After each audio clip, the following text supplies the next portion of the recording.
Sa Petanalesh, Tacatalesha, Loco Bonesha, Samgeliti, buenos días a todas, todos, todes. Agradezco la generosa invitación, perdón,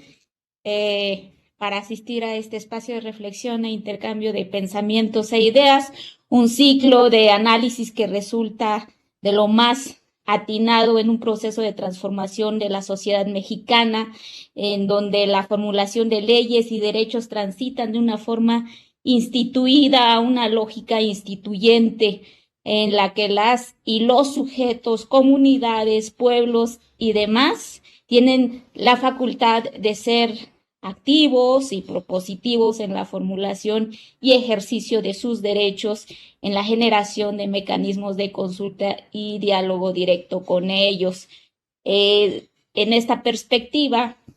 de Estado ampliado es fundamental porque permite construir una visión de conjunto de las realidades y los procesos, por tanto, las luchas ciudadanas, los movimientos sociales como parte fundamental para crear lo público como resultado de la organización, lucha y debate desde lo nacional, popular y social. Este cambio de paradigma también implica la puesta en tensión de las categorías y conceptos empleados, digamos, en la formulación de las leyes, pues a través de ellas se hacen evidentes o en su caso digamos, encubren los sentidos reales que se les confiere a los sujetos de derecho, de ahí la necesidad de este tipo pues, de evento. Perdón por la introducción, pero yo creo que es central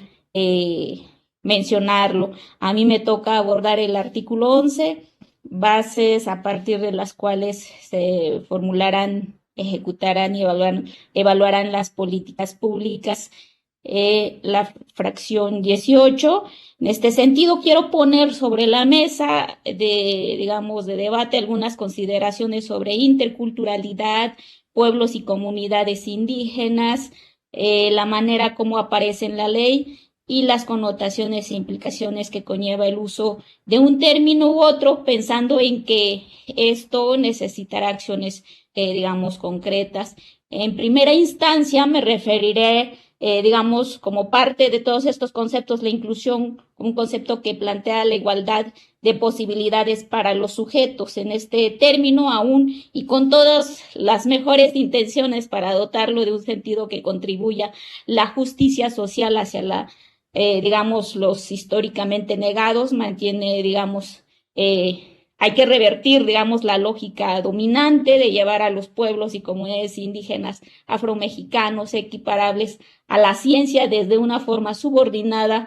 y tutelada, es decir, la ciencia y sus instituciones, digamos, dispone o disponía en última instancia de los criterios de inclusión. Justo aquí es donde podemos hacer una interpretación, digamos, crítica de lo que implica la inclusión, dotarle de un sentido que permita en la práctica que sea real y sustantiva, por ejemplo, que las investigaciones deriven de las visiones cognitivas de los pueblos y de sus propias metodologías. Luego, entonces,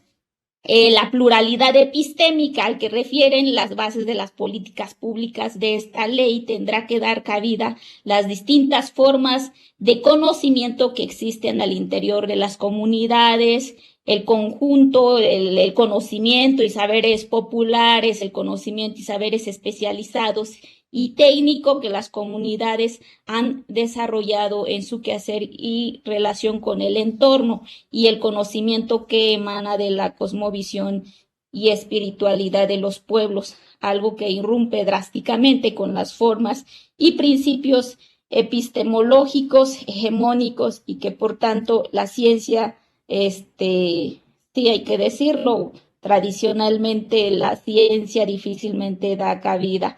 La participación de pueblos y comunidades indígenas en el ámbito científico tendrá que plantearse no en la inclusión de sus saberes y conocimientos en la ciencia, sino en el reconocimiento de sus formas y principios de construcción de conocimientos desde la interculturalidad.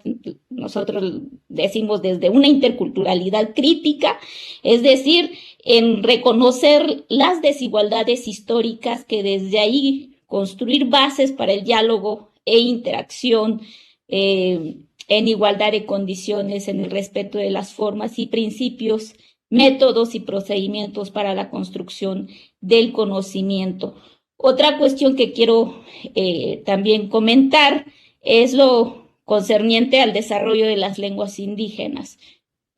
Su reivindicación y uso en todos los ámbitos, en las humanidades, ciencias y tecnologías, la manera en cómo aparece redactada en la ley, específicamente pues en este artículo y en la fracción que me toca comentar.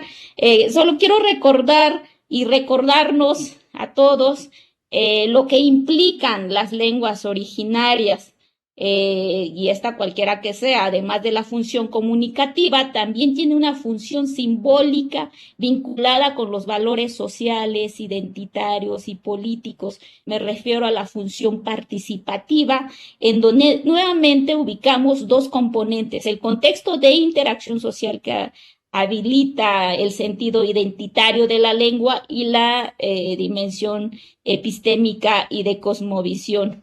Doctora, un minuto, por favor. Sí, gracias. Creo que esto es lo que creo que debiera ponerse en práctica referente a lo que mandata la ley, es decir, no solamente preservar la lengua y difundirla a través de la traducción e interpretación de documentos o textos de carácter científico a las diversas lenguas que existen en el país, sino la necesidad de difundir y promover el pluralismo epistémico que pone cada lengua originaria.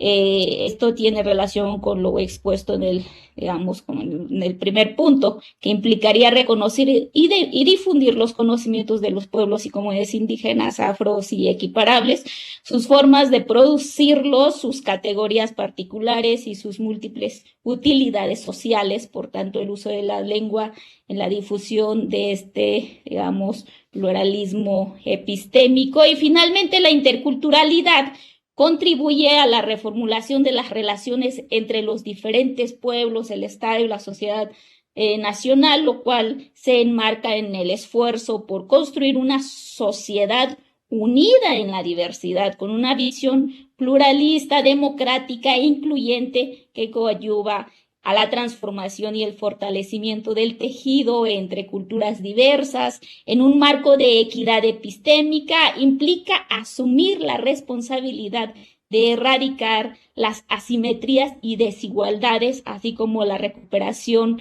revitalización y potencialización de los saberes, lenguas, conocimientos, formas de organización, prácticas y culturas de los pueblos. Se fomenta, digamos, la participación directa, democrática, horizontal y continua de las comunidades, por lo que también se pone en debate los sentidos y prácticas de la autonomía y libre determinación, como lo mandata nuestro segundo constitucional. Y en este sentido se reconoce como sujetos implicados y no como objetos observados. Por todo lo expuesto, concluyo que el debate público sobre esta primera ley general no solo debe centrarse en procedimientos formales como la asignación de presupuesto, ni mucho menos en una lectura, digamos, reduccionista, sino en el análisis y propuesta que ayuden a mejorar de tal forma que garanticen el hacer práctico y operable a la ciencia y la tecnología como derecho humano, siempre con el pleno respeto a la diversidad social y cultural. Muchas gracias por el espacio, un abrazo fuerte.